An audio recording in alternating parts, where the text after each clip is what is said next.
What is, just a second,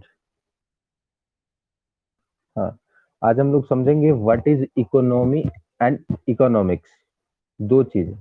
ठीक है, economy किसे कहते हैं और इकोनॉमिक्स किसे कहते हैं, दो वर्ड आप लोग सुने होंगे ना, इकोनॉमी एंड इकोनॉमिक्स। ठीक है, आज उस दोनों को पहले हम लोग कॉन्सेप्ट क्लियर करेंगे, तब इकोनॉमिक्स पढ़ने चलेंगे। ठीक है, पहले तो समझिए, अपने पास एक कॉपी पेन जरूर रखिएगा, ताकि नोट्स बनाना है, पूरा कथा लिखने की आवश्यकता नहीं है। अब आपको इस ग्रुप में, अब क्लास आपको बार बार नहीं भेजा जाएगा लिंक आपको। ठीक है, अभी से लेके आगे तक सिर्फ 3 लिंक आपको जाएंगे, एक लिंक आज शाम में जाएगा और 2 लिंक कल जाएगा। उसके बाद आपको कोई लिंक नहीं जाएगा, जो एनरोलमेंट हो जाएगा वही एनरोलमेंट रह जाएगा, उसके बाद नया एनरोलमेंट नहीं होगा एक का भी। ठीक है, तो जो लोग हैं वो लोग अस्थाई बने रहें। इसी ग्रुप में आप वापस जिसमें एनरोलमेंट हो जाएंगे, उसमें आपको दिखेगा आपका class, assessment, assignment, test, result, attendance वगैरह सब कुछ आपको वहीं दिखेगा। ठीक है, तो इसलिए आप लोग ग्रुप अब वापस ये लिंक वगैरह वापस आपको नहीं जाएगा। ठीक है, कर, चलिए, दो चीज लिखिए। पहले तो लिखिए कि difference between economy and economics, difference between economy and economics.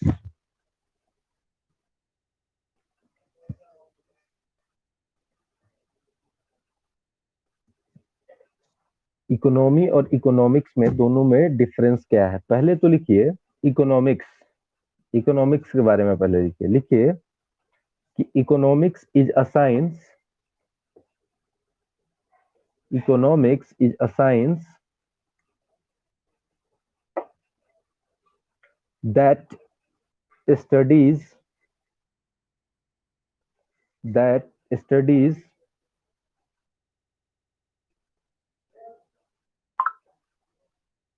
economic activities, economics is a science that studies, economics is a science that studies economic activities, economic activities of individuals, of individuals or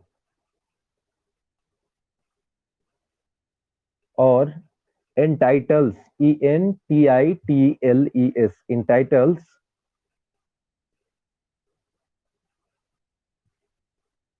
and develops,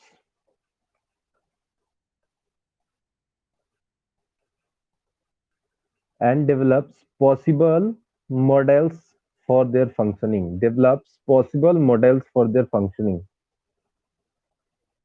and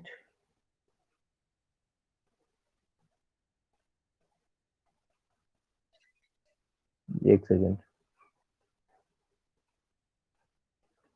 पूरा है कि economics is a science that studies economic activities of individual और entitles and develops possible,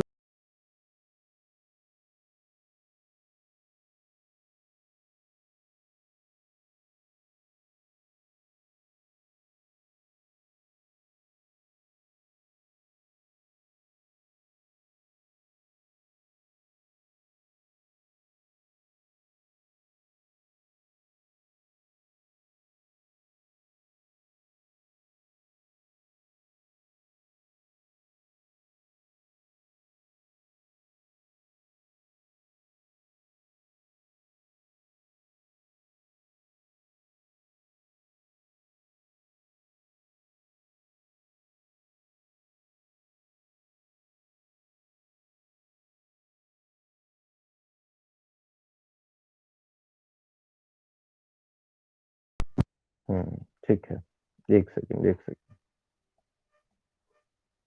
message कौन किया था बाबू, message किया था, उसका मैसेज गायब हो गया है। आवाज जा रहा है कि नहीं जा रहा है? अरे लाइट कट गया, मेरा wifi.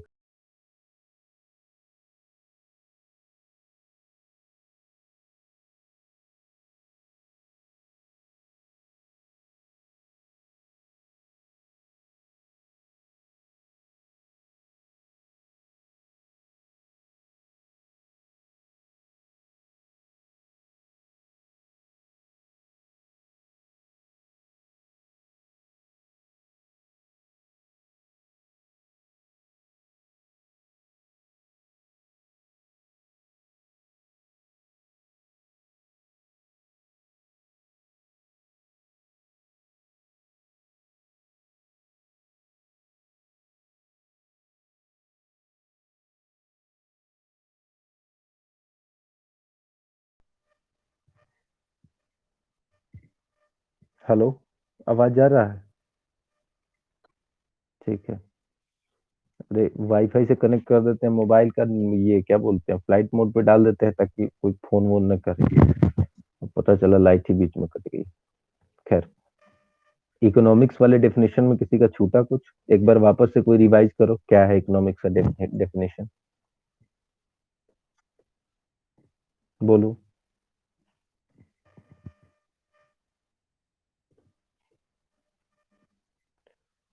What is the definition of economics? क्या लिखे हो, बोलो ना, कोई तो बोलो। ठीक से, तुम्हारा नेटवर्क कट रहा है, नेटवर्क वीक है तुम्हारा।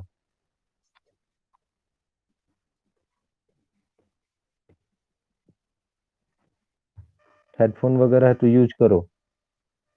और कोई बोलो, किसी को बोलना हो तो, कि हम रिपीट कर दें? लिख लो। Economics is a science that studies economic activities of individual और entities and develop possible models for their functioning. ठीक है। इसके नेक्स्ट में लिखना है कि economic agents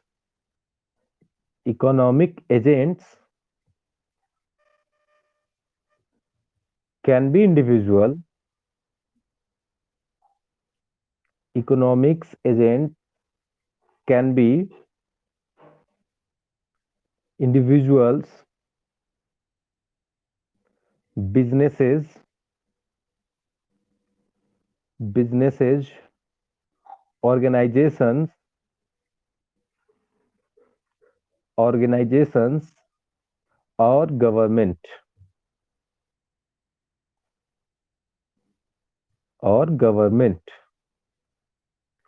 The area can be a the area can be a region or a country. The area can be a region or a country. ठीक है।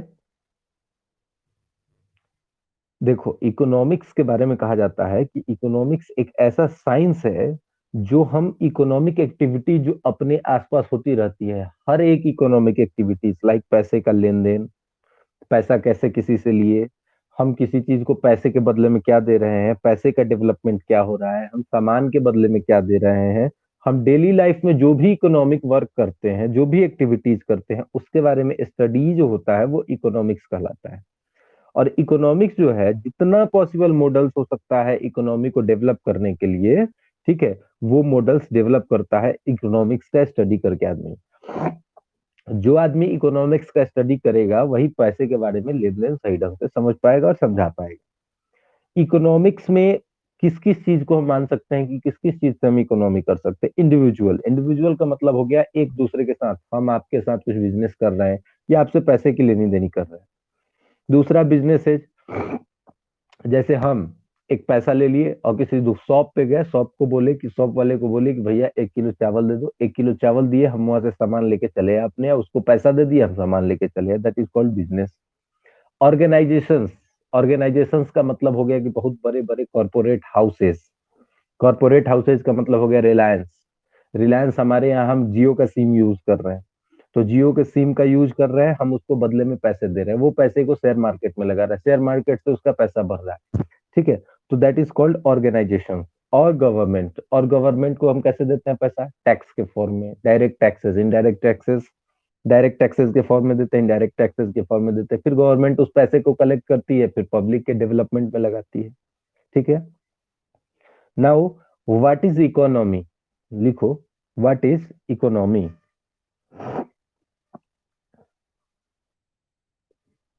What is economy?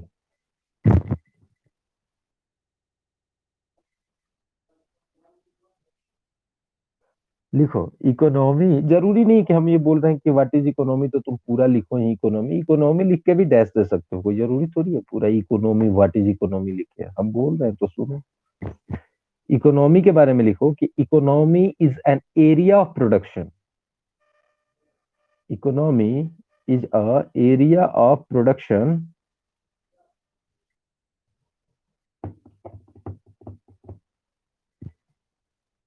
Comma, distribution और trade.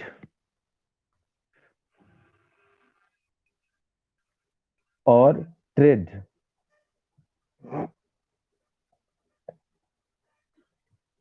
और trade and consumption of goods and services and consumption of goods and services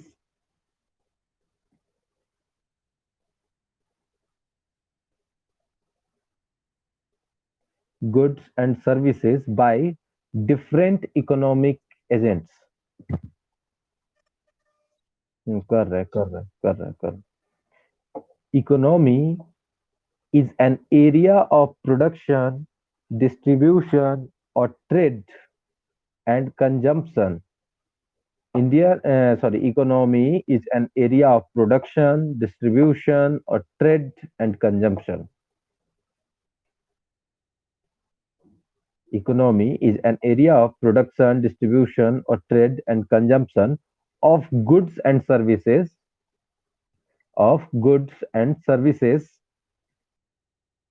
by different economic agents. देखो जितने लोग आ रहे हैं उनका अटेंडेंस बना देंगे, ठीक है अभी, और जो नहीं आए हैं उनको अगले क्लास से तो अलाउ बिल्कुल नहीं करेंगे, ये क्लियर सी बात है, क्योंकि किसी चीज का एथिक्स होना चाहिए, कुछ प्रिंसिपल होना चाहिए, ऐसा नहीं है कि कभी भी आए कभी भी गए।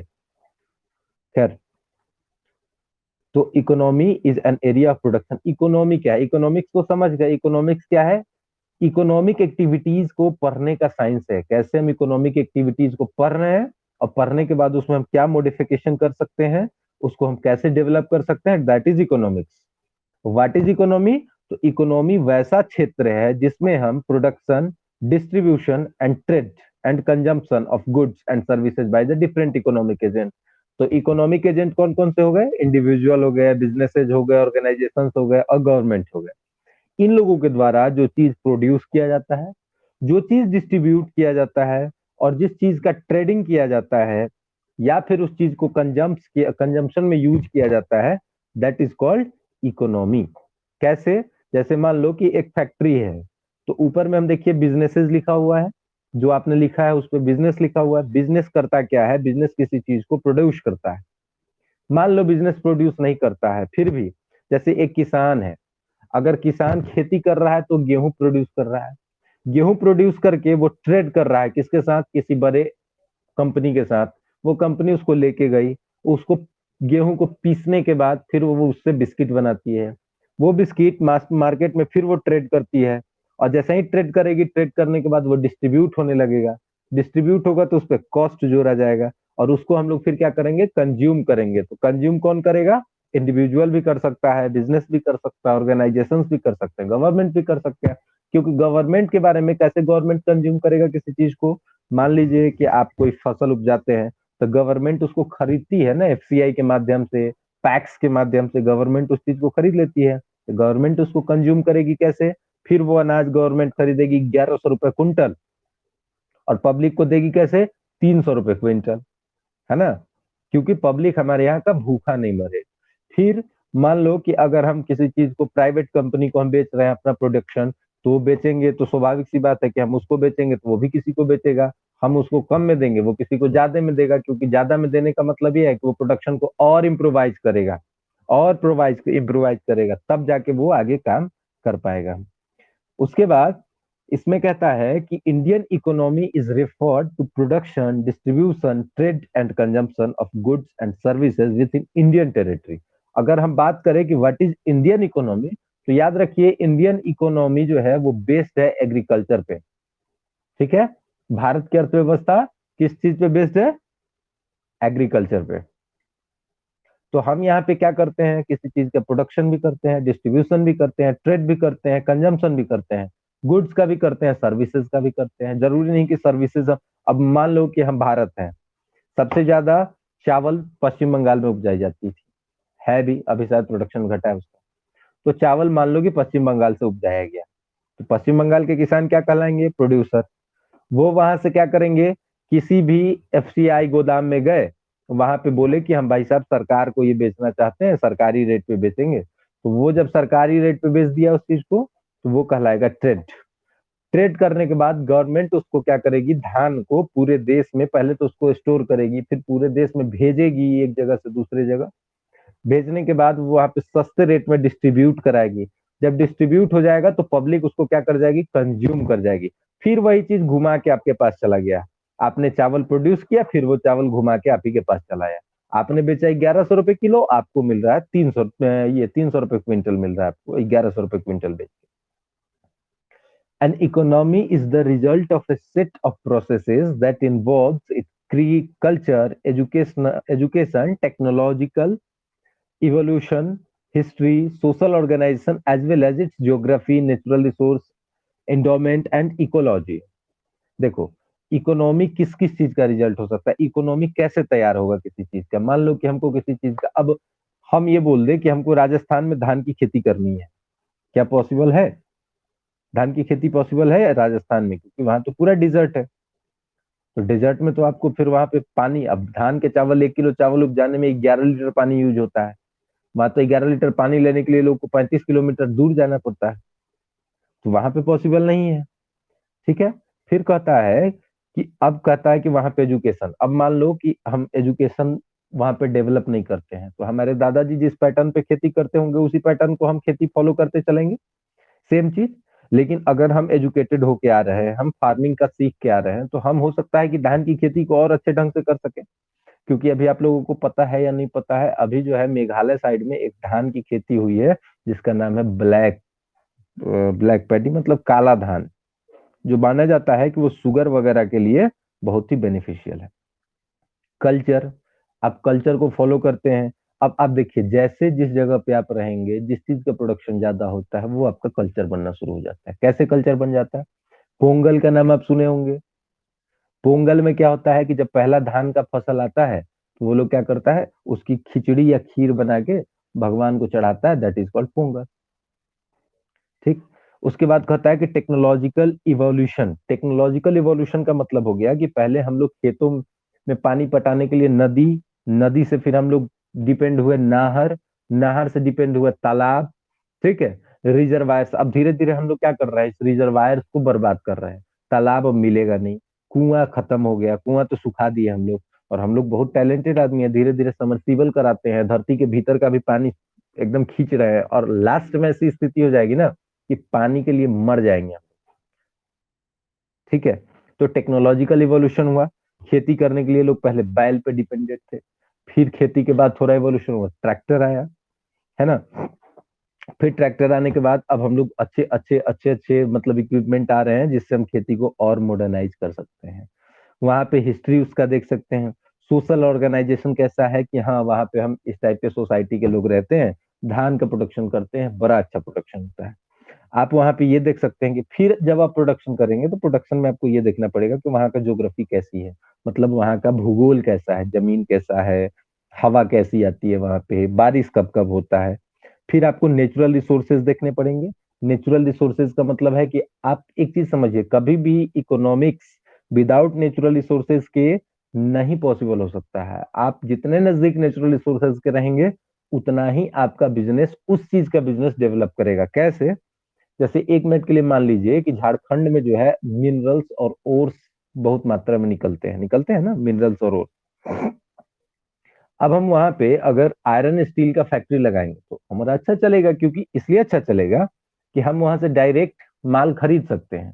तो माल खरीदेंगे तो हमारा लाने और ले जाने का कॉस्ट तो बच जाएगा। तो एक चीज वो हो गया आपका नेचुरल रिसोर्स। अब मान लो कि हम राजस्थान चले जाएं और राजस्थान में जाके ये कहें कि हमको यहाँ जो है पानी का बिजनेस करना है। अब पानी आपको कहाँ से मंगाना पड़े, बिहार से। कितना दिन धंधा चलेगा आपका? आप लोगों को पानी महंगा बेचेंगे, लोगों के पास पैसे होंगे तो खरीदेंगे। आप तो राजस्थान में है, सऊदी अरबिया तो है नहीं, जो सऊदी अरबिया के मामले में आप ये मान लेंगे कि हाँ भाई साहब सऊदी अरबिया में है, लोगों के पास पैसा बहुत सारा है, दिए जा रहा है दिए जा रहा है। नहीं, ऐसा पॉसिबल नहीं है, यहाँ पे आप उस बिजनेस में फ्लॉप कर जाएंगे। तो नेचुरल रिसोर्सेज होना बहुत जरूरी है। जैसे आपको मान लो कि पार्ले जी बिस्किट का दुकान खोलना है, फैक्ट्री खोलनी है आपको, तो उसके लिए आपको गेहूं चाहिए, क्योंकि आपको उसके लिए आटा चाहिए। तो आप ये कर सकते हैं कि आपको वहां पे दो चीजों का ध्यान रखना पड़ेगा, या तो उस क्षेत्र में आपको इसका फैक्ट्री बिठाना पड़ेगा जहाँ पे गेहूं की पैदावार अच्छी होती हो, गेहूं का प्रोडक्शन अच्छा होता हो। नहीं तो आप धान के प्रोडक्शन वाले इलाके में जाएंगे तो चावल का बिस्किट तो खिलाएंगे। मंगाएंगे गेहूं दूसरे जगह से तो आपका कॉस्ट कंजम्पशन ज्यादा होगा। कॉस्ट ज्यादा होगा तो आप प्रोडक्ट महंगा करेंगे, और क्या करेंगे? कुछ कर सकते हैं? अगर मान लो कि हमारे पास प्रोडक्शन ज्यादा करना है और माल हमको महंगा मिल रहा है और हम पहले सस्ते रेट पे बेच चुके हैं, तो क्या अब हम सस्ते रेट पे बेच पाएंगे जब हम ही को माल महंगा मिलेगा तो? या तो हम माल में कमी कर देंगे या फिर उसका रेट बढ़ा देंगे, दो ही चीज होगा ना। ठीक है। और फिर कहता है इकोलॉजी, उस जगह का हम ढंग देखेंगे, नेचुरल किस किस तरीके से हम वहां पे पर्यावरण को देख पाते हैं। ठीक है। अब हम आपको स्क्रीन शेयर कर रहे हैं और स्क्रीन पे दिखाते हैं कि इंडियन इकोनॉमी को हम किस किस तरीके से बांट सकते हैं। ठीक है। इंडियन इकोनॉमी को हम किस किस सेक्टर में बांट सकते हैं। तो पहले तो आप लिखेंगे, गजब, ये तो बोर्ड भाई बहुत भयानक बोर्ड है। लिखना सेक्टर्स ऑफ इंडियन इकोनॉमी। ठीक है। सेक्टर्स ऑफ इंडियन इकोनॉमी, इसके आगे ऐसे तीन बनाना, एक दो और तीन। ठीक। फिर इसके सामने जो लिखोगे उसके बाद भी तीन बनाना है, एक दो और तीन। इसका भी, इसका दो बनाना है, एक और दो, और इसका भी दो बनाना है। ठीक है। अब तुम लोग अपने कॉपी पे बना लो भाई, मेरे पास उतना, हम उतने महंगे आदमी नहीं है कि मेरे पास जुगाड़ मिलता रहे। दिख रहा है इस पे कि नहीं दिख रहा है? दिख रहा है। तो पहले तो लिख लो एक साइड में सेक्टर्स ऑफ इंडियन इकोनॉमी, उसके तीन पार्ट्स, तीन पार्ट्स के फिर फर्स्ट पार्ट के तीन पार्ट, सेकंड पार्ट के दो पार्ट, थर्ड पार्ट के भी दो पार्ट। ठीक है। तो पहले सेक्टर्स ऑफ इंडियन इकोनॉमी लिख लो।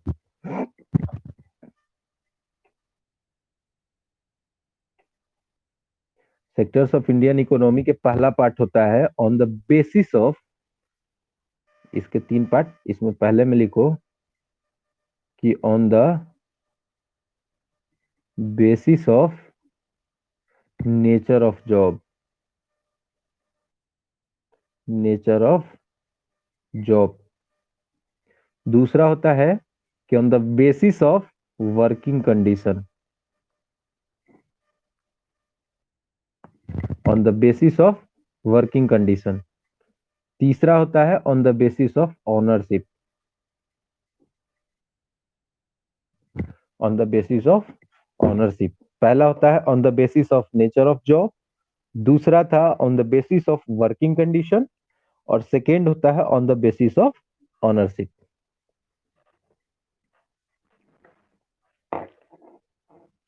जिस किसी को भी दिक्कत होगा वो पूछ लेना। ऑन द बेसिस ऑफ, आवाज नहीं आ रही बाबू, बोलो। है, वीडियो रिकॉर्ड हो रहा है इसका।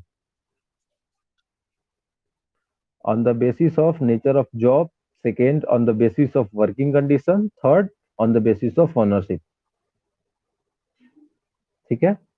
ये आपका कंडीशन है, तीन सेक्टर्स है इंडियन इकोनॉमी के। पहले सेक्टर का, जिसमें on the basis of nature of job, उसके तीन पार्ट्स होते हैं। ये आप लोगों को हम क्लास में भी बता चुके हैं। ठीक है, वापस बता रहे हैं। On the basis of nature of jobs consist three parts, first is primary sector, second is secondary sector, and third is tertiary sector. ठीक है। लिखिए, on the basis of nature of jobs के सामने तीन बनाइए, तीनों में लिखिए primary sector, secondary sector and tertiary sector. Hindi माध्यम के लोग तो है नहीं, लेकिन फिर भी प्राइमरी सेक्टर को हिंदी में बोलते हैं हम लोग प्राथमिक क्षेत्र, सेकेंडरी सेक्टर को बोलते हैं द्वितीय क्षेत्र, और टर्शियरी सेक्टर को बोलते हैं तृतीय क्षेत्र।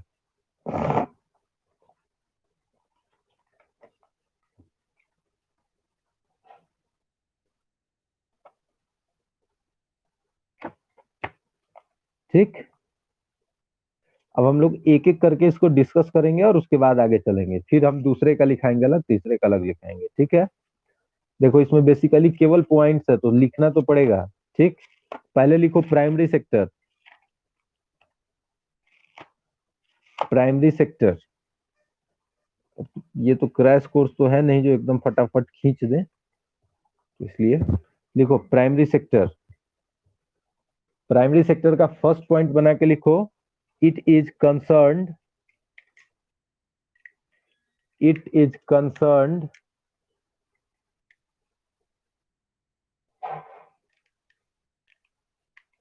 with the extraction of raw material, with the extraction of the raw material,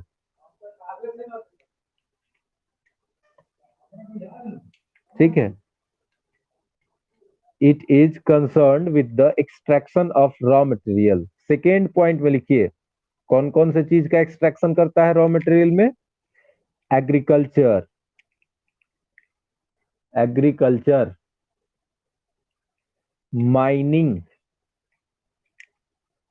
agriculture, mining, fishing, fishing, forestry, dairy, etcetera, जो भी एग्रीकल्चर से रिलेटेड हो, etc are some examples of primary sector.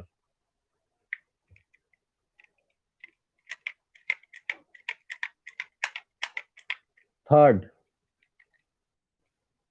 Third point लिखिए, goods in this sector, goods in this sector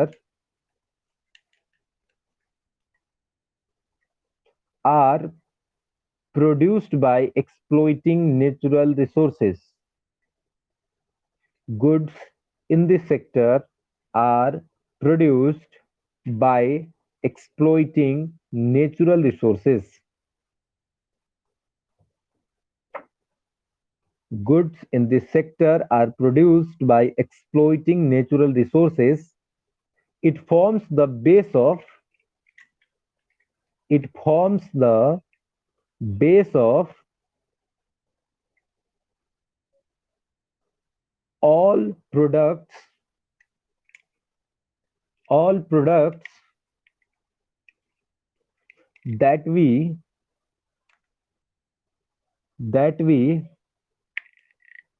subsequently make, subsequently make। And third point लिखिए,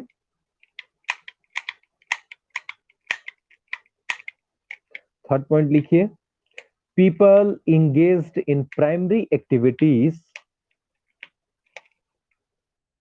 people engaged in primary activities are called, are called red collar workers, red collar workers। People engaged in primary activities are called red collar workers। अब समझिए इसके बारे में। Primary sector को हम कृषि क्षेत्र बोलते हैं। कृषि क्षेत्र का मतलब होता है कि हम यहाँ पे रॉ मटेरियल का प्रोडक्शन करते हैं, रॉ मटेरियल तैयार करते हैं। रॉ मटेरियल किसकी चीज से रिलेटेड हो सकता है? एग्रीकल्चर से रिलेटेड हो सकता है, धान, गेहूं, जौ, तिल, दलहन, तिलहन, कुछ भी, जो भी हो सकता है। फिशिंग, फॉरेस्ट्री, माइनिंग, माइनिंग का मतलब हो गया कहीं से हम आयरन ओर निकाल रहे हैं, है ना, कहीं से आप ये लेड निकाल रहे हैं, कहीं जिंक निकाल रहे हैं, कहीं मैग्नीशियम निकाल रहे हैं, ठीक। फॉरेस्ट्री मतलब जंगल से रिलेटेड वस्तुओं का आप व्यापार कर रहे हैं, ट्रेड कर रहे हैं, तैयार कर रहे हैं, जैसे लकड़ी, है ना, लकड़ी से रिलेटेड चीज वो। डेयरी, डेयरी का मतलब हो गया दूध, दही, घी, मक्खन, एक्सेट्रा एक्सेट्रा, जो भी हो। तो ये भी एग्रीकल्चर और प्राइमरी सेक्टर में आता है।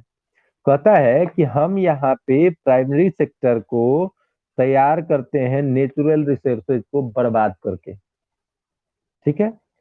नेचुरल रिसोर्सेज को बर्बाद करने का कहने का अर्थ ये है कि एक तो नेचुरल रिसोर्सेज का हम लोग सही यूज करें, और दूसरा एक गलत यूज करते हैं। गलत यूज करते हैं इसका मतलब ये हुआ कि हम मानते हैं इस चीज को कि आप जब किसी भी व्यक्ति को अगर ज्यादा छूट देते हैं किसी चीज को करने के लिए, तो वो उसको समझ लेता है अपने पिताजी का माल।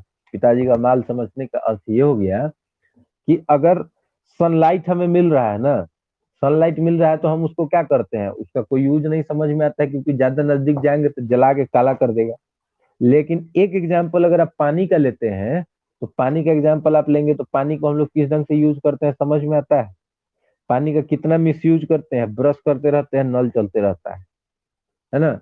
बाथरूम बैठा हुआ है, नल खोल दिए हुए है, बह रहा है पानी, ठीक है। नहा रहा है, वैसे ही पानी वेस्ट कर रहा है, टब भरा हुआ है, बह रहा है, कोई होश आवास नहीं है। नहाने के लिए जितना पानी जरूरी है उससे दुगना पानी भर लेगा, है ना। तो ये पानी का वेस्टेज है।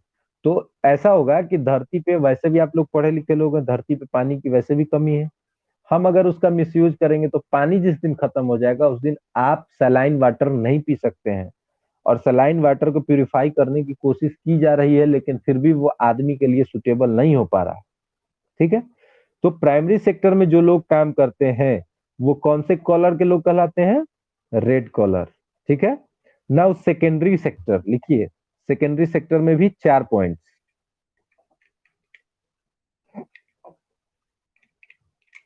सेकेंडरी सेक्टर में 4 पॉइंट्स लिखिए। पहले पॉइंट्स में लिखिए कि it includes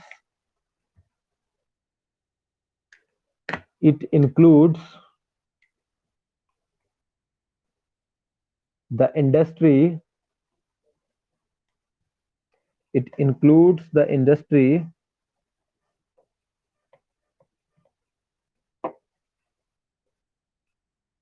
where finished products where finished products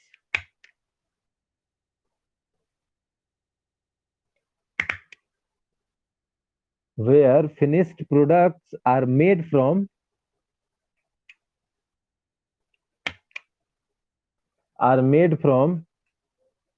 raw materials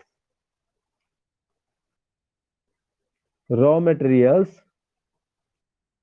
produced in primary sector produced in primary sector. अर्थात ये क्या हो गया, मैन्युफैक्चरिंग सेक्टर। क्या हो गया, मैन्युफैक्चरिंग सेक्टर। हम प्राइमरी सेक्टर से माल लाए, इसको दे दिए, और ये क्या करेगा, मैन्युफैक्चर करेगा। क्लियर। मैन्युफैक्चरिंग प्रोडक्ट्स कैसे हो सकते हैं, लिखिए इंडस्ट्रियल प्रोडक्शन, सेकंड पॉइंट में industrial production comma textile, industrial production comma textile, sugar, bread, automobile, oil refinery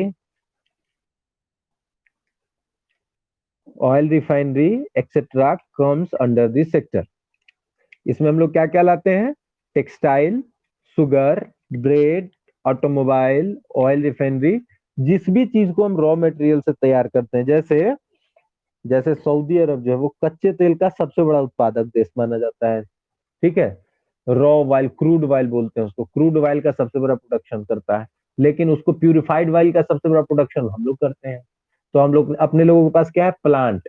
हम लोग क्या करते हैं, वहां से मंगाते हैं क्रूड ऑयल, यहाँ पे प्यूरिफाई करते हैं और उसको महंगे रेट में बेचते हैं, ठीक।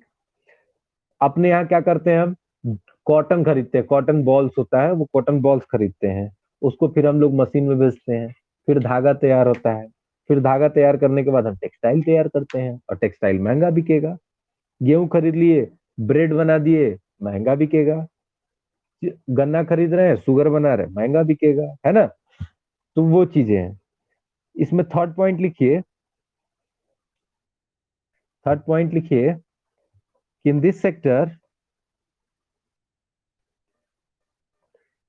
Sector natural products natural products change into other forms change into other forms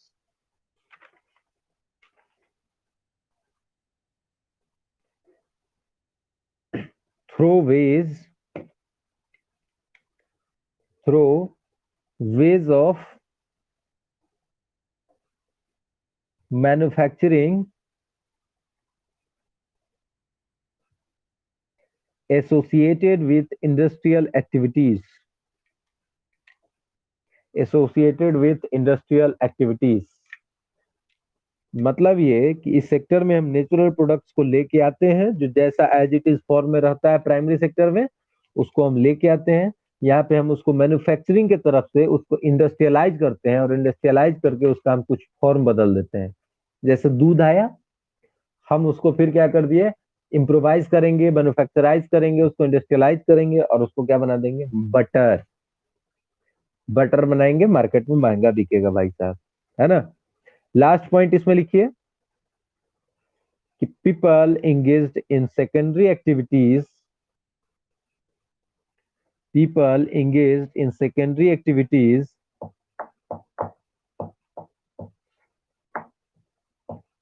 is called,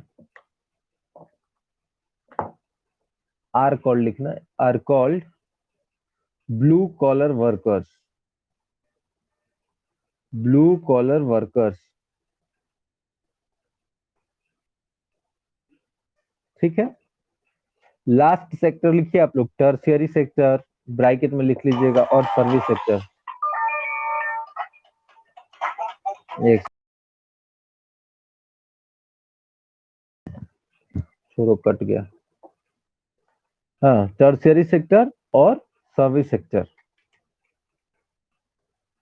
लिखिए। फर्स्ट पॉइंट में लिखिए this sector activities, this sector activities help in the development of primary and secondary sectors. These sector activities help in the development of the primary and secondary sectors.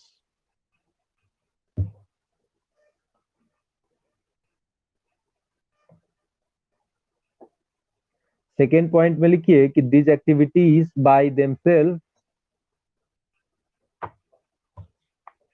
these activities by themselves do not produce goods, do not produce good, but they are in aid of AID, but they are in aid of, add or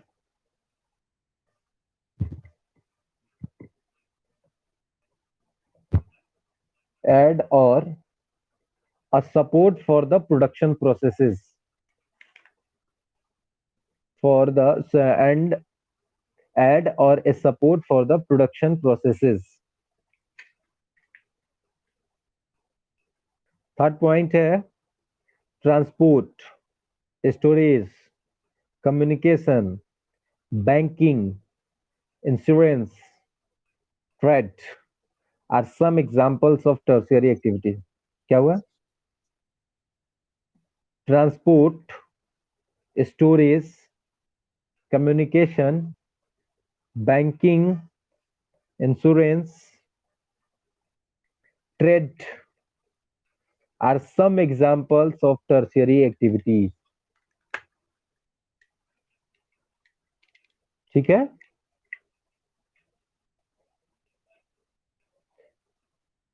fourth point लिखिए इसका,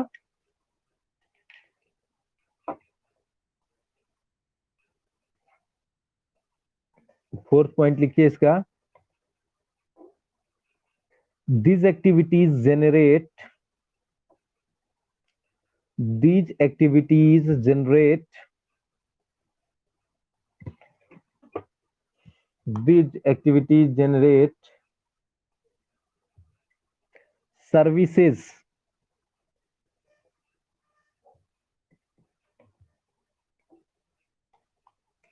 rather than goods, rather than goods. Therefore, the tertiary sector is also called the service sector. Tertiary sector, therefore, tertiary sector is also called the service sector.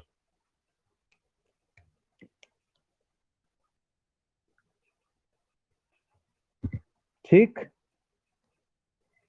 और अभी आप लोग एक word बार बार सुन रहे होंगे, essential services, lockdown तो लगेगा मगर इसेंशियल सर्विसेज खुली रहेंगी, लॉकडाउन तो लगेगा मगर इसेंशियल सर्विसेज तो खुली रहेंगी। What is essential services? लिखिए फिफ्थ पॉइंट इसका and last. Service sector, service sector also includes also includes some essential services,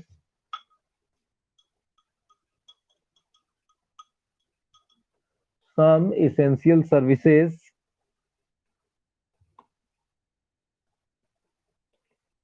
that may not directly help. Service sector also includes some essential services that may not directly help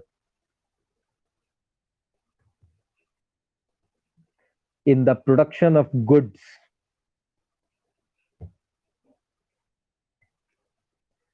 in the production of goods.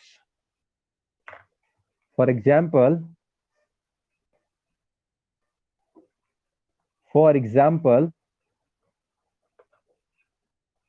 Teachers, ये तो भाई सबसे फिजूल चीज है teacher, इसको कौन सा इसेंशियल सर्विस, इसको तो इसेंशियल सर्विस हटाइए दिए हो करा के ना ना।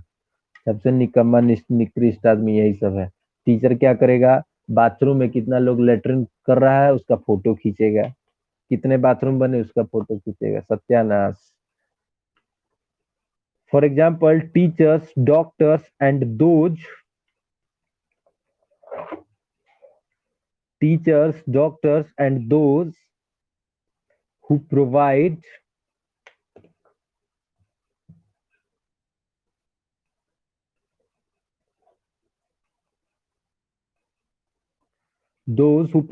personal services such as washermen, those who provide personal services such as washermen, barbers, cobblers, washermen, barbers, cobblers, lawyers,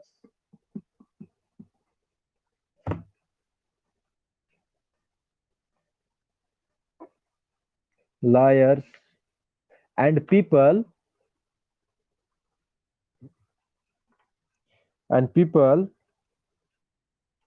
who do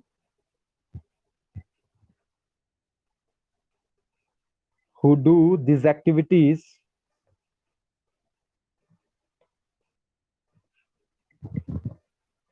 are called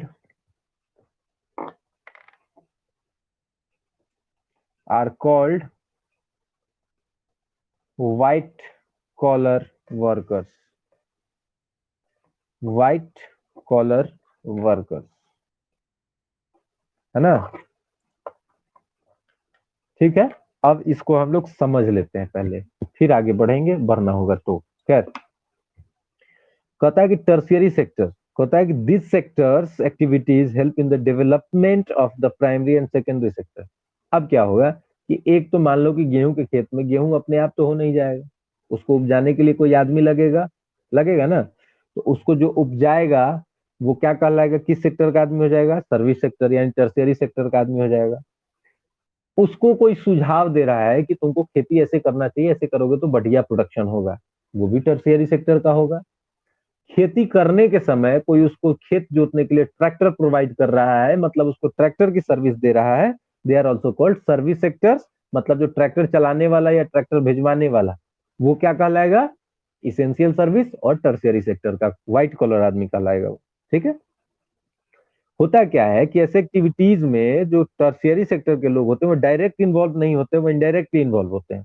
गेहूं तो प्रोड्यूस होता है, वैसा थोड़ी है कि टर्शियरी सेक्टर का आदमी अपने मुंह में गेहूं पैदा कर लेगा, संभव नहीं है। वो प्रोडक्शन को सपोर्ट करते हैं कि कैसे प्रोडक्शन हम कर सकते हैं, प्रोडक्शन में हम कैसे इसको डेवलप कर सकते हैं, इम्प्रोवाइज कर सकते हैं, उसका रिकॉर्ड रखना है, बीज का रिकॉर्ड। मान लो कि एक खेती की यहाँ ही एग्जाम्पल लेते हैं आप, खेती में कितनी चीजें होती है, बीज लाओ, बीज अच्छा है कि नहीं है इसका जांच करो, सॉइल टेस्ट करो, मिट्टी खराब है तो मिट्टी खराब होने के बाद आपको क्या करना चाहिए उसका कोई साइंटिस्ट होगा, मिट्टी अगर सही हो रहा है तो उसके लिए साइंटिस्ट आपको सजेशन देगा तो कहेगा ये दवा मिलाओ तो ठीक हो जाएगा। वो दवा आप मिलाने जाएंगे तो दवा के दुकान पे जाएंगे, फिर दवा का दुकान वाला आपको दवा देगा, फिर आप बीज को दिखलाएंगे कि बीज आपका सही है या नहीं सही है, तो बीज आपको सही कौन सा बताएगा, तो मतलब जो सीड साइंटिस्ट होगा वो बताएगा। सीड साइंटिस्ट आपको सजेस्ट करेगा कि आप इस बीज के दुकान पे जाइए, ये बीज का दुकान अच्छा है, वहां से आप बीज लाए। बीज लाने के बाद आपके अगर आपके पास बहुत लंबा चौड़ा फील्ड है, लैंड फील्ड है, तो आप क्या करेंगे कि लेबर रखेंगे 10-12, है ना। सेकेंड पॉइंट है these activities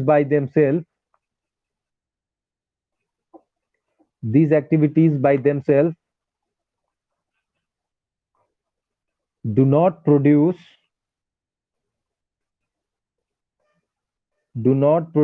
goods,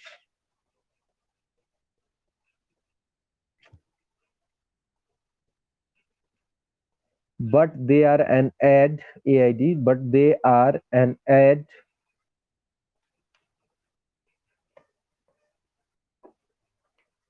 or a support for the production processes.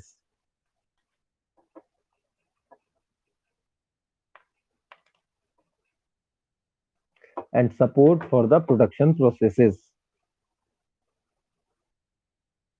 ठीक हो गया? हो गया कि छूटा? ओके, ठीक है। तो हम क्या करते हैं, उसमें डायरेक्टली इन्वॉल्व नहीं होते, बस सपोर्ट करते हैं। कैसे सपोर्ट करते हैं वो आपको समझ में आया? बता दिए कि कौन कहाँ कहाँ से उसको सपोर्ट कर रहा है। लास्ट में 10 गो वर्कर आप रखेंगे, 10 वर्कर को आप पैसे देंगे, वो पैसा कमा रहा है आपसे। वो पैसा के बदले में आपको क्या दे रहा है? लेबर सर्विस प्रोवाइड कर रहा है। आप उसके लेबर सर्विस से अपने एग्रीकल्चर को इम्प्रूव कर रहे हैं। आप इम्प्रूव कर देंगे, प्रोडक्शन तैयार हो जाएगा, फिर काटने के लिए आपको लेबर लगेंगे, है ना। लेबर मिल जाएगा, फिर आपको ढोने के लिए लेबर चाहिए, फिर ढोने के लिए लेबर मिल जाएगा तो स्टोरेज के लिए लेबर चाहिए, स्टोरेज करके आप वहां से बेचना है, उसके लिए लेबर चाहिए। तो आप देख रहे हैं एक केवल एग्रीकल्चर में कितने लोग डायरेक्टली और इनडायरेक्टली इन्वॉल्व है। दिखता तो डायरेक्टली है कि बस एक किसान है जिसका खेत है वो इसमें इन्वॉल्व है, लेकिन इनडायरेक्टली कितने लोग इससे जुड़े हुए हैं ये समझ रहे हैं। और इसी चीज की स्टडी इकोनॉमिक्स कहलाती है, और ये सारी एक्टिविटीज इकोनॉमी कहलाती है। ठीक, समझ गए? Transport, storage, communication, banking, insurance, trade, ये सब कैसे? जैसे ट्रांसपोर्ट, हम कोई फसल तैयार करते हैं तो बेचना तो पड़ेगा, बेचेंगे तो सर पे ढोके थोड़ी जाएंगे 25 क्विंटल माल, तो ट्रांसपोर्टेशन चाहिए। अगर हम फसल बहुत मात्रा में उपजा लिए हैं तो स्टोरेज की समस्या होगी, तो स्टोरेज हमारे पास अच्छा होना चाहिए, स्टोरेज होना चाहिए जहाँ पे हवा भी हो, नमी कम हो, सूरज का लाइट आता हो, अच्छा खासा, ज्यादा सनलाइट आएगा प्रोडक्शन खराब हो जाएगा। तो वो चीजें भी चाहिए आप अपने को। उसके बाद आपको बेचना है, कहाँ बेचना है, किसको बेचना है, उसके लिए आपको एक दूसरे तीसरे व्यक्ति से कम्युनिकेट करना पड़ेगा, चाहे आप टेली कम्युनिकेट करें या फिर आप डायरेक्टली पर्सनली जाके उससे कम्युनिकेट करें, तो कम्युनिकेशन है। आप अगर पैसा कमा रहे हैं तो आप पैसा कहाँ रखेंगे? बैंक में। हमारे जैसे आदमी तो नहीं रखे, क्योंकि बैंक से बड़ा चोर हम आज तक नहीं देखे हैं, लेकिन आपको बैंक में रखना पड़ेगा पैसा। या फिर अगर आपको खेती करना है तो बैंक से आप लोन लेने जाते हैं। हालांकि वो अलग बात है कि बैंक लोन आपको ऐसा नहीं देता है बिना घूस के, लेकिन फिर भी बैंक से आपको लोन लेना पड़ेगा। लोन के लिए आप एक ही चीज जानते हैं, बहुत उम्मीद रहता है किसके तरफ, अरे बाप रे, बैंक हमको लोन दे देता है ना 2 लाख रुपया, तो हम खेती में तो एकदम अनिल अंबानी हो जाते एक ही बार खेती करके। तो वो प्रोडक्शन के लिए आपको बैंक पे डिपेंडेंट होना पड़ता है। आपका फसल का क्षति हो गया या क्षति हो जाएगा, उसके लिए आप फसल का इंश्योरेंस करवाते हैं। ठीक है, तो इंश्योरेंस में जो लोग लगेंगे, इंश्योरेंस एजेंट, वो आपके फसल का इंश्योरेंस करेंगे, आपका भी इंश्योरेंस करेंगे। आप भले मरे चाहे न मरे, लेकिन प्रीमियम भरते रहिए। ठीक, और तब हम उस चीजों को बेचते हैं, दैट इज कॉल्ड ट्रेड। ठीक, तो कहता है कि this activity generate services rather than goods. हम सर्विस प्रोड्यूस करते हैं, ना कि सामान। Therefore, the tertiary sector is also called the service sector। इसीलिए हम सर्विस प्रोवाइड करते हैं, इसीलिए हम सर्विस सेक्टर कहलाते हैं। सर्विस सेक्टर में इसेंशियल चीजें आती हैं। इसेंशियल चीज, कुछ इसेंशियल चीज आती हैं, जैसे टीचर, डॉक्टर, नर्सेज, फलाना एंड ढिमकाना एंड ढिमकाना। कुछ लोग ऐसे हैं जो पर्सनल देते हैं, पर्सनल सर्विसेज, लाइक वाशरमैन यानी धोबी, हजाम, मोची, वकील, एक्सेट्रा एक्सेट्रा। तो इन लोग, ये लोग जो देते हैं services, they are called white collar workers and they are called service sectors. अभी जितना आप लोग पढ़े हैं, इसमें किसी को कोई क्वेश्चन हो तो पूछ लीजिए।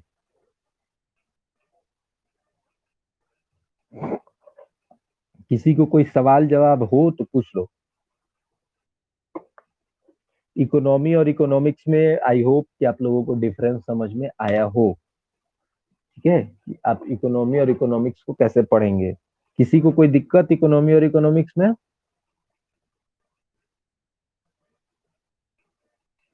किसी को कोई दिक्कत है? अरे नहीं बोलना है, मैसेज कर दो कि नहीं दिक्कत है। ठीक है। अब इसको बेहतरीन ढंग से पढ़ने के लिए आप लोग वापस से इसको अपने पास एक बुक रखिए, उस बुक को पढ़िए। उस बुक को पढ़ने के बाद आपका पूरा कॉन्सेप्ट खुल जाएगा, क्योंकि पूरा कॉन्सेप्ट लाइन बाय लाइन नहीं पढ़ाते हैं, पॉइंट बाय पॉइंट आपको बता दे रहे हैं, ताकि आप जब पढ़ें तो आपकी समझ में आना शुरू हो जाए। ठीक है, तो इसमें किसी को कोई दिक्कत नहीं है, उम्मीद यही करते हैं। हम इसका असाइनमेंट वगैरह आपके इसी ग्रुप में भेज देंगे, आप लोग डाउनलोड कर सकते हैं, उसको डाउनलोड करके पढ़ सकते हैं। ठीक है। वैसे लोग, जो लोग क्लास आने के बावजूद, क्लास में एनरोल करने के बावजूद भी ज्वाइन नहीं किए हैं, उनको हमारे तरफ से आप लोग एक स्पष्ट सूचना दे देंगे कि कल से उनको अलाउ नहीं किया जाएगा, क्योंकि आज जो 6 बच्चे हैं, 1 2 3, सत्यम अनीश शिवम, सत्यम शिवम अनीश अंशु, हाँ ठीक है, ये 6 लोग हैं। 6 लोग का नाम अपन को याद है, बाकी सबको क्लास से आउट कर दे रहे हैं, उसको हम एनरोल नहीं करेंगे नया, फिर उसको हम लाने नहीं देंगे क्लास। ठीक है, तो उनको हमारे तरफ से ये सूचना आप लोग दे दें। आप लोग में से जो लोग भी फेसबुक चला रहे हो, फेसबुक पे भी ग्रुप बना दिए हैं, फेसबुक पे ग्रुप में जाना हो तो वहां भी जा सकते हो, वहां भी क्लास आप लोगों को दिया जा रहा है। बाकी जितने लोग हैं उसको ज्वाइन करना हो, जिसको तुम जान रहे हो, कोई इशू नहीं है।